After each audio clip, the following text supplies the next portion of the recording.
네, 시사 이슈 함께 얘기해보는 시간이죠. 시사 따라잡기입니다. 오늘도 최영일 시사평론가와 함께하겠습니다. 안녕하십니까? 네, 안녕하세요. 이번 주는 법무부와 검찰 이슈가 정점에 달한 네, 네, 시점인데요. 먼저 어제 심리가 열린 서울행정법원의 집행정지 신청에 대한 그 결정부터 알아볼까요? 네, 그 결정이 어제 나올까 했습니다. 왜냐하면 심리가 한 1시간 5분, 생각보다 짧게 그렇죠. 끝났거든요. 예. 그래서 이전에 미리 서면들을 제출해서 조미연 판사가 충분히 검토했을 것이다. 따라서 심리가 빨리 끝난 만큼 어제 저녁에 결정이 나오지 않겠는가. 그런데 서울행정법원은 어제 결정은 나오지 않는다 이렇게 밝혔고요.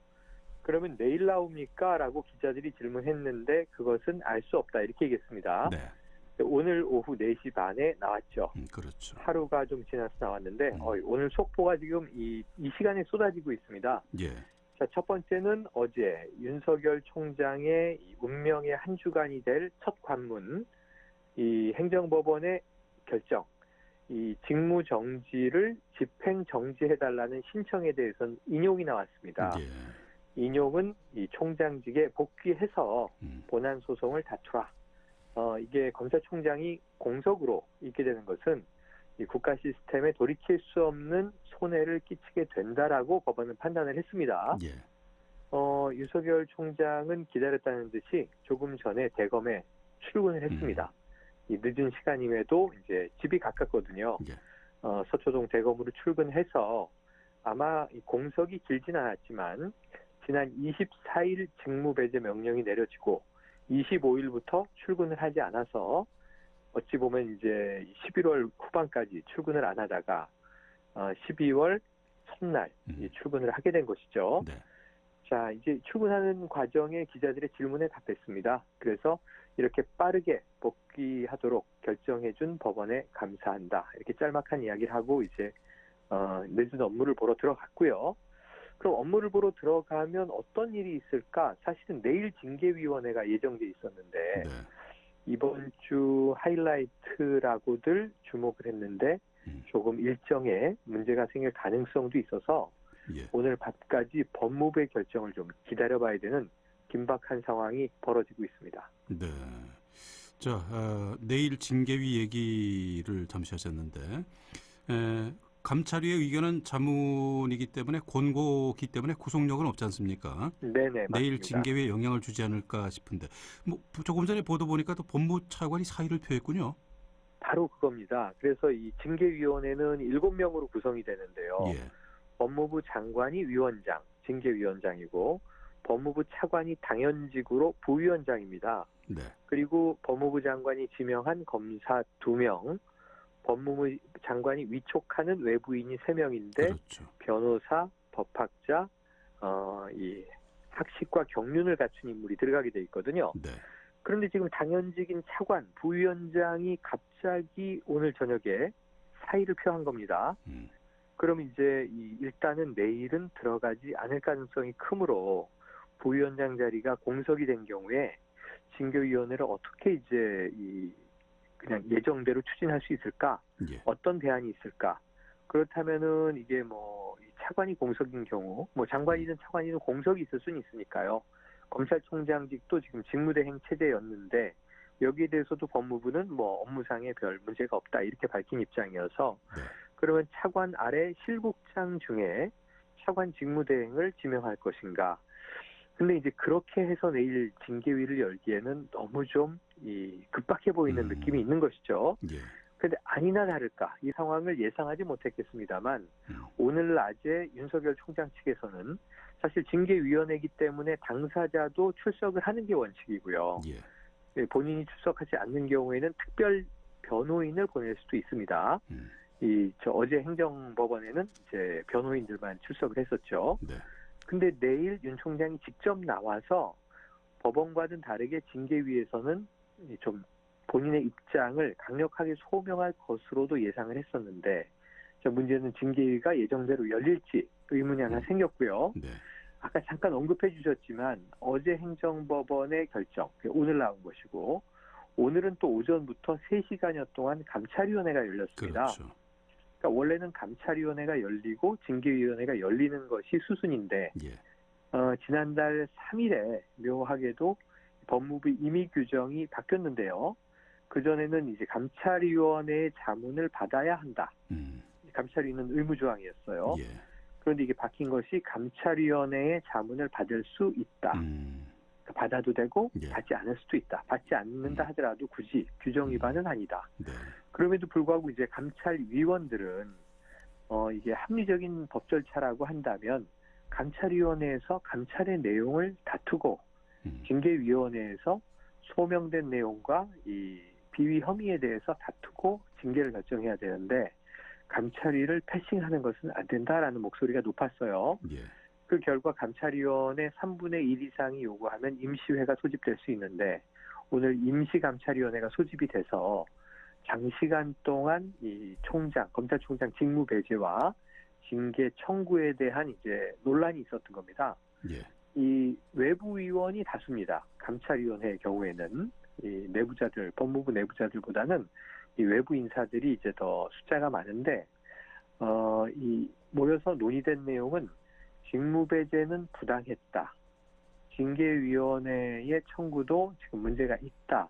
그래서 이제 법무부 장관의 결정이 이게 문제가 있으므로 징계위원회를 열어야 하는가에 대해서 다시 한번 검토해야 한다. 근데 이런 취지의 성토는 이미 검찰 조직 내부에서 많이 나왔었고요. 예. 심지어는 지금 윤석열 총장이 직무에서 배제된 잠깐 동안 이 총장의 직무대행은 필요하기 때문에 지금 이 조남관 대검 차장검사가 직무대행을 맡고 있었거든요. 그렇죠. 근데 이 조남관 차장검사는 또 어제 오전에 법원 심리가 열리기 조금 전에 법무부 장관에게 간곡한 호소를 또 올렸습니다. 예. 이 검찰총장의 직무배제를 제고해달라, 철회해달라. 지금 이 검찰 개혁을 위해서 이러는 건 알지만 오히려 이렇게 검찰 다수가 반발하는 상황이 야기되게 되면 이 검찰 개혁의 본질은 사라지고 이 지역적인 문제 때문에 개혁이 오히려 차질을 빚을 수 있다. 그러니 총장 직무 배제를 제고해서 철회해 주십시오 하는 이야기를 좀 이제 정중하고 간곡하게 남겼어요. 네. 그러니까 지금 법무부 장관, 추미애 장관 입장에서는 사면 초과가 되는 셈입니다. 자, 검찰 조직이야 당연히 이제 다수가 한거할 줄 알았지만 생각보다 상당히 좀 기세가 거세고요. 예. 여기에 대해서 이제 추미애 장관은 자, 검사들의 마음은 충분히 이해한다. 그런 마음까지도 깊이 헤아려서 어쨌든 징계위원회는 중단하지 않고 추진을 해서 법 절차를 이뤄나갈 텐데 어쨌든 그러한 마음들은 헤아리도록 하겠다. 그럼에도 불구하고 이제 징계위를 추진한다는 것은 이 검사들의 입장과는 이제 반하는 상황이었죠. 여기에 행정법원이 지금 인용을 해서 복직을 시켜놨죠. 여기에 지금 내일 징계위가 가장 중요한 수순이 될 텐데 네. 당연직 부위원장인 법무부 차관이 급박하게 오늘 늦은 오후에야 사의를 표했죠. 감찰위원회에서도 이번 그 직무배제가 잘못됐다고 부당하다고 목소리를 높이고 있죠. 자, 이제 이런 와중에 추미애 장관의 선택, 내일 징계위는 이 차관의 자리를 다른 대행으로 메꿔서 추진할 것인지 예. 아니면 오늘 윤석열 총장이 요구한 대로 법무부가 자신을 이렇게 징계에 회부한 사연도 제대로 알려주지 않고 자료도 열람하도록 하지 않고 밀어붙이고 있다. 그래서 준비할 시간, 소명할 시간이 부족하니 징계위를 연기해달라 이렇게 오늘 낮에 요청을 했거든요. 예. 이런 윤 총장의 입장이 받아들여질지. 지금 오늘 저녁에 복귀한 윤 총장은 다소 여유로워 보이는 인상이고요. 네. 추미애 장관은 오늘 언론의 모습을 보이진 않았습니다만 국무위원회에 잠깐 이제 얼굴이 보이고 청와대를 들어갔다 왔죠. 예. 하지만 이제 추미애 장관의 입장은 아직은 나오지 않고 있네요. 네. 그 야당은 현 사태에 대해서 대통령이 나서라며 공세인데요. 어제 문 네. 대통령이 우회적으로나마 입장을 밝혔죠. 네네. 지금 말씀하신 대로 어제 수석보좌관 회의에서 이런 이야기를 했습니다. 이거 공직자 전체에게 일반적으로 적용되는 일반론이긴 합니다. 그러니까 모든 공직자는 집단의 어떤 그 기득권을 앞세우지 말고 집단 이기주의를 앞세우지 말고 이 세계적인 변화의 추세에 낡은 것을 버리고 변화에 부응할 수 있어야 한다. 그래서 이제 선공후사 공익적인 것을 우선시하고 공직자는 개인적이고 사사로운 것은 뒤로 돌려야 한다라고 하는 이야기를 했는데 네. 이것을 이제 많은 언론들이 어제와 오늘 주로 이 검찰에 대한 우회적인 경고가 아니겠느냐. 이 검찰 조직이 지금 집단 이기주의를 좀 드러내면서 개혁에 저항하는 것에 대한 대통령의 질타가 아니겠느냐라고 해석을 했습니다만 청와대는 여기에 대해서 뭐 추가적인 입장을 내진 않았습니다. 그런데 이제 어제 이 대통령의 발언과 더불어서 또 한 가지 이제 기사가 있었죠. 정세균 국무총리가 대통령에게 추미애 장관과 윤석열 검찰총장의 동반 사퇴를 고언했다. 예. 이런 기사가 있었어요. 네. 근데 이 국무총리의 역할은 맞습니다. 왜냐하면 국무위원을 이제 총괄하는 내각 수반의 입장이 국무총리 역할이고 심지어는 인사권을 행사하지는 않지만 국무위원의 제청권을 가지고 있거든요. 예. 그래서 이런 부분에서 정세균 총리의 개입, 장관과 검찰총장이 이제 대립하는 양상에서 국민 불안이 높아지고 있다. 그러니까 결국은 어느 한쪽에 손을 들어주기보다는 대통령께서는 양쪽 모두 물리고 좀 이제 검찰 조직과 법무부 자체를 조금 이제 개혁의 본질에 맞도록 쇄신해야 되는 거 아니냐라는 고언을 올릴 수 있죠. 근데 이제 문 대통령이 상당히 이 부분을 깊이 고심한 것으로 보여지는 것이 오늘 국무위원회가 끝난 후에 추미애 장관이 청와대를 들어갔다 나왔습니다. 예. 그러니까 대통령과 독대한 것 아니냐, 면담한 것 아니냐. 자, 면담은 청와대가 인정을 했습니다. 자, 그렇다면 정세균 총리가 고언한 아마 동반 사태에 대해서 대통령이 무언가 추미애 장관에게 언지를 주지 않았을까.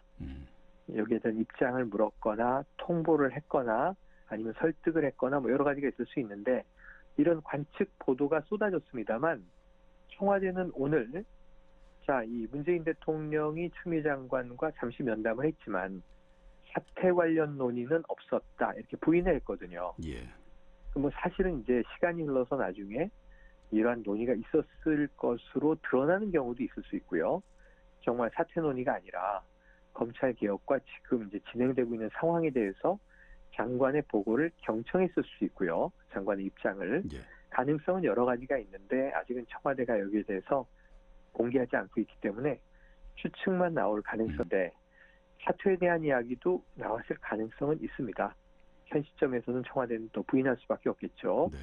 그래서 상당히 좀 어제, 오늘 그리고 내일 징계위원회까지 이게 아까 말씀하셨던 법무부와 검찰의 좀 정면 충돌 양상은 매우 급박하게 돌아가고 있는데 그동안은 이 징계위원회의 중징계, 정직이나 면직이나 해임은 기정사실로 받아들여졌어요. 네.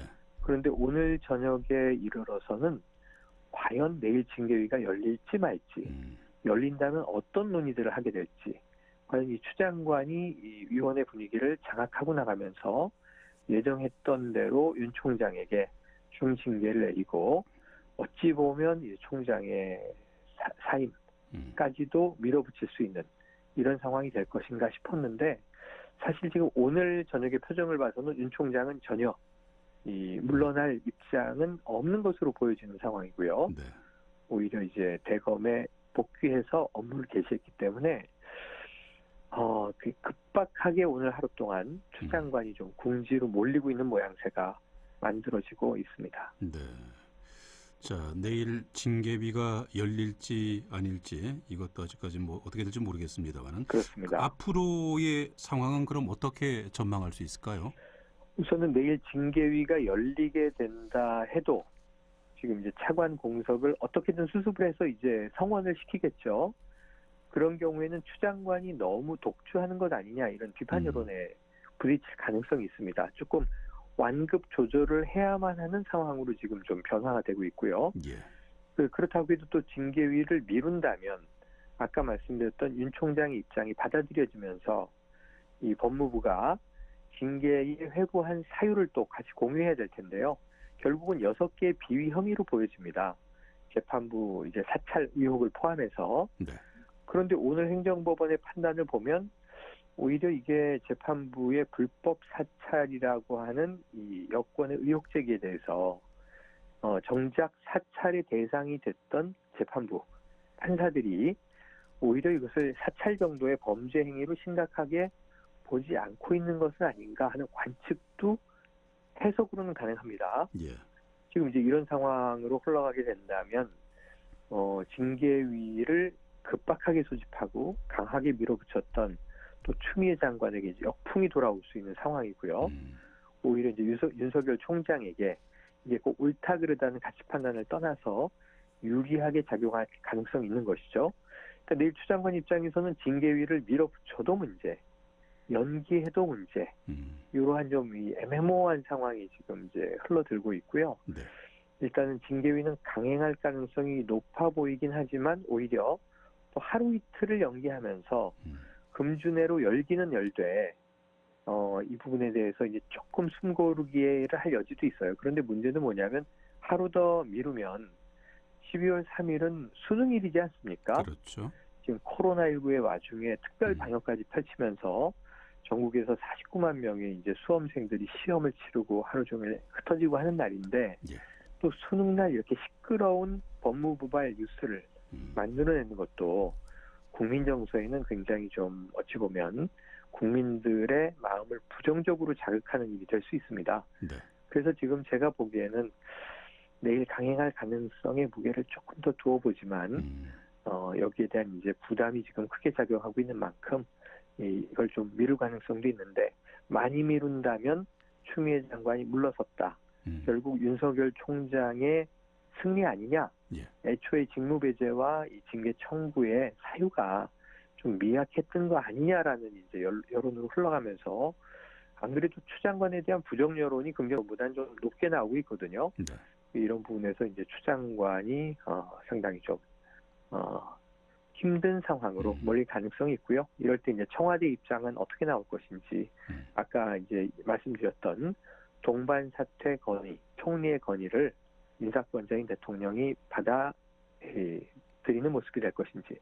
그래서 야당은 계속 대통령은 침묵하고 있다. 그래서는 안 된다. 대통령이 개입하라, 나서라.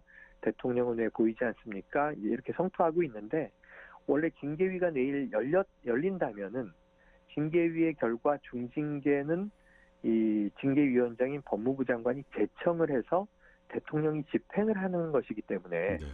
결국 인사권위원 대통령이 중징계를 받아들인다면 윤 총장의 가정적으로 해임까지를 승인하는 셈이 되는 것이고요. 네. 그리고 이걸 돌려보내거나 반려할 가능성은 낮습니다만 반려하거나 재고해봐라.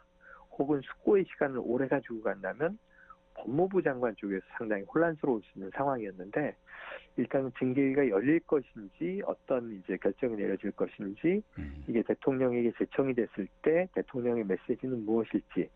이 세 가지의 연속적인 핵심적인 이제 귀결이 과연 진행될 수 있을까 하는 문제에 있어서 오늘 밤은 조금 우리가 네. 긴박한 상황을 지켜봐야 할 것 같습니다. 그렇습니다. 상황이 굉장히 급박하게 돌아가는군요. 맞습니다. 네, 법무부와 검찰 이슈에 대한 얘기 나눠봤습니다. 자, 그리고 내일은 내년도 정부 예산안 법정 시한이죠. 네네, 맞습니다. 막판에 그 3차 재난지원금 이슈로 여야가 지금 협의 중인데요. 이건 어떻게 되고 있습니까? 요거 여당도 입장이 선별적이고요. 이 김종인 비대위원장 제안을 했는데 국민의힘 입장도 선별입니다. 보편은 아니고. 네. 지금 우리가 1차 재난지원금 전 국민이 한 14조 원 정도를 나눠받았습니다. 2조 때는 이제 집중 선별 방식으로 해서 소상공인, 자영업자, 취약계층에게 집중됐는데 요건 한 7조 4천억 원 정도 됐어요. 네. 그런데 지금 3차는 재원이 많이 부족합니다. 그래서 정부는 이것을 이 재난지원금으로 부르지 않습니다. 피해지원금이라고 부릅니다. 그래서 이것은 이제 국민들에게 혹여라도 나눠준다고 오해될까 봐 예. 지금 이것은 피해를 입은 분들에게만 지원하는 비용입니다. 재정입니다. 하고 이야기를 하고 있고요. 여기에 대해서 여야가 조금 전에 극적인 타결을 했습니다. 오늘 법무부하고 검찰은 지금 충돌 소식만 계속 전해드리는데 예. 여야가 오늘 이례적으로 내년도 555조 8천억 원을 정부가 냈고요.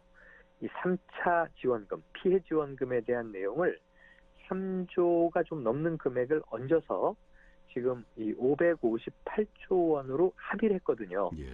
오늘 여야가 내년도 예산안에 합의했다는 건 무슨 뜻이냐면 최근 들어서 정말 수년 만에 처음으로 내일 본회의에서 예산이 가결이 됩니다. 그러면 정말 오랜만에 법정 시한을 지키는 모습을 보게 되는 거거든요. 예. 이건 참 바람직한데 지금 내일 또 다른 것들도 있어요. 지금 국정원법 개정안 문제도 있고 그리고 또 이 지금 공수처법 개정안을 그렇죠. 민주당은 처리하겠다는 입장 아니겠습니까? 예. 이것 때문에 지금 오늘 벌어지고 있는 법무부와 검찰의 갈등에 이어서 내일 어쩌면 올해의 마지막 본회의가 될 것인가 하는 문제에서 지금 이 공수처법 개정안과 여타의 문제들, 사실 민생 법안들이 또 많이 계류돼 있거든요. 연말 국회가 어떻게 일을 할지, 또 혹시 법무부와 검찰의 이제 이 대행 역할하면서 국회에서 또 싸우진 않을지 좀 우려되지만 어쨌든 한 가지 내년도 정부 예산안은 합의 처리될 가능성에 목전에 왔다. 예. 이 부분은 좀 미리 박수를 쳐드리고 내일 뭐 다른 싸움을 차치하고라도 예. 요거 하나라도 좀 꼭 국민과의 약속을 지켰으면 좋겠습니다. 그렇습니다. 내년 예산안이 확정됐다는 건 뭐 아주 반가운 일이죠. 네네. 예. 자, 말씀하신 대로 정부 예산안은 이렇게 합의가 됐고요. 그리고 또 하나 문제가 조금 전에 말씀하신 공수처법 개정안 처리도 그렇습니다. 내일이죠. 네네. 예, 지금 민주당이 내일로 예고한 것 같은데 야당과 합의 없이도 처리를 할 수 있을까요? 네네. 지금 의석상으로는 할 수 있는데 문제는 정치적 부담이죠. 그렇죠. 안 그래도 야당이 지금 민주당 독주다, 지금 독재냐 뭐 이렇게 이야기하고 있는 상황에서 민주당이 지금 법무부와 검찰의 상황이 법무부 장관 쪽으로 좀 불리하게 돌아가고 있는 정국에 내일 공수처법을 처리하면 상당히 좀 국론이 분열될 것으로 예상할 수 있습니다. 예. 좀 흉흉한 이제 어떤 찬반 격돌에 휩싸일 텐데 물론 공수처법을 내일 처리해야 한다는 명분도 있습니다. 봐라, 검찰의 조직적인 저항이 이렇게 강하지 않느냐. 좀 처음으로 법무부 장관이 법적으로 가지고 있는 권한을 행사하면서 검찰을 문민 통제하려고 하는데 검찰총장이라는 권한은 저렇게나 강하다라고 민주당이 이제 성토하면서 그러니까 견제받지 않는 권력인 검찰 권력을 견제하기 위해서 공수처를 만들어야 한다라고 하고 내일 처리할 가능성이 있어요. 예. 여기서는 야당의 반발을 사게 될 거고 그 이후에 이제 국회 일정은 상당히 보이콧으로 흘러가면서 여야가 이제 격돌하고 급냉할 가능성이 큽니다. 근데 그렇다고 공수처를 또 처리하지 않으면요. 어떤 문제가 되냐면 내년 3월에는 대권을 가기 위해서 지금 이낙연 민주당 대표가 매우 한시적으로 당권을 잡았잖아요. 네. 근데 연말 내로 이 공수처가 처리 안 되면 내일 공수처가 처리 안 되면 12월에 공수처장 후보자 이 인사청문회도 하기 어렵습니다. 그럼 처장이 공석인 상황에서 공수처 출범 못하고 내년으로 넘어가면 지금 1월은 연초니까 바쁘고 또 코로나19와 싸우느라 바쁘고 이 해외에서 백신 뿌려지는 상황들 지켜봐야 하고 그러니까 정말 연초에 바쁜 상황에서 공수처를 또다시 한번 처리할 수 있겠는가. 그러니까 여당은 공수처법을 개정 처리할 유일한 날은 내일이다라고 보고 있는 거예요. 네. 지금 저는 처리 가능성이 높다고 보는데 문제는 그 이후에는 법무부 검찰 이슈와 더불어서 공수처 이슈가 또 급부상하면서 매우 복잡한 양상으로 흘러갈 가능성이 더 큽니다. 네. 최영일의 시사 따라잡기였습니다. 최영일 시사평론가와 함께했습니다. 감사합니다. 네, 고맙습니다.